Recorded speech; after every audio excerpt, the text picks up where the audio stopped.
மற்றும் பணப்பிரச்சனைகள் உங்கள் மறுப்பை கட்டாயமாக்கினால் அது புரிந்துகொள்ளத்தக்கது.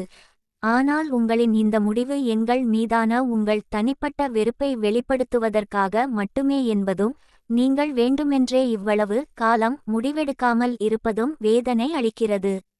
நெட்ஃபிக்ஸ் ஆவணப்படத்தின் ட்ரெய்லர் வெளியான பிறகு உங்கள் சட்ட அறிவிப்பு இன்னும் அதிர்ச்சியளிக்கிறது. எங்கள் தனிப்பட்ட சாதனங்களில் படமாக்கப்பட்ட சில வீடியோக்களின் வெறும் 3 வினாடிகள் பயன்பாடு குறித்து நீங்கள் கேள்வி எழுப்பிய அந்த வரிகளை படித்து நாங்கள் திடுக்கிட்டோம். வெறும் 3 வினாடிகளுக்கு நஷ்டேடாக கோடிகள். இது உங்களிடமிருந்து எப்போதும் குறைவானது மற்றும் உங்கள் குணத்தை பற்றி அதிகம் பேசுகிறது. உங்கள் அப்பாவி ரசிகர்களுக்கு முன்பாக ஆடியோ வெளியீட்டு விழாக்களில் மேடையில் இருக்க நீங்கள் சித்தரிக்கும் பாதி நபராக நீங்கள் இருந்திருக்க வேண்டும் என்று நான் விரும்புகிறேன். ஆனால் நீங்கள் பிரசங்கிப்பதை நீங்கள் தெளிவாக நடைமுறைப்படுத்தவில்லை, குறைந்தபட்சம் எனக்கும் எனது கூட்டாளிக்கும் அல்ல.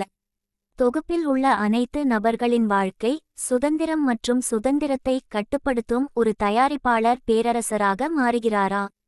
பேரரசரின் கட்டளையிலிருந்து ஏதேனும் விலகல் சட்டரீதியான மாற்றங்களை ஈர்க்குமா? உங்கள் சட்டப்பூர்வ அறிவிப்பை நான் பெற்றுள்ளேன், அதற்கு நாங்கள் சட்டப்பூர்வமான வழிகளில் பதிலளிப்போம்.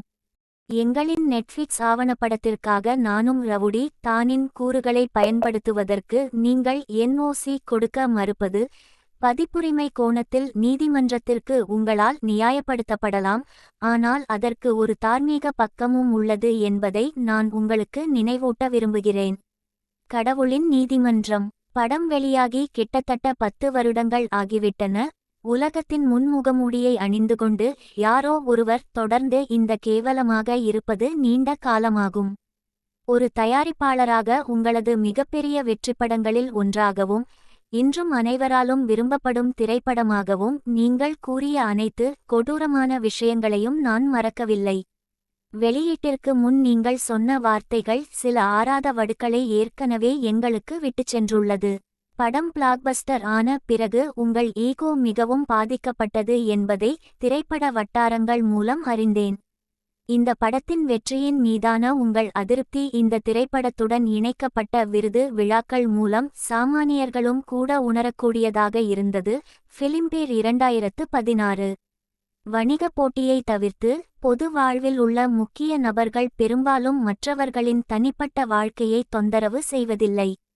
மரியாதை மற்றும் கண்ணியம் போன்ற விஷயங்களில் பெரிய மனதுடன் நடந்து கொள்ள வேண்டும். தமிழ்நாட்டு மக்களோ அல்லது சரியான மனசாட்சி உள்ள எவரும் இத்தகைய கொடுங்கோன்மையை பாராட்ட மாட்டார்கள், அது உங்களை போன்ற ஆளுமையில் இருந்து வந்தாலும் கூட.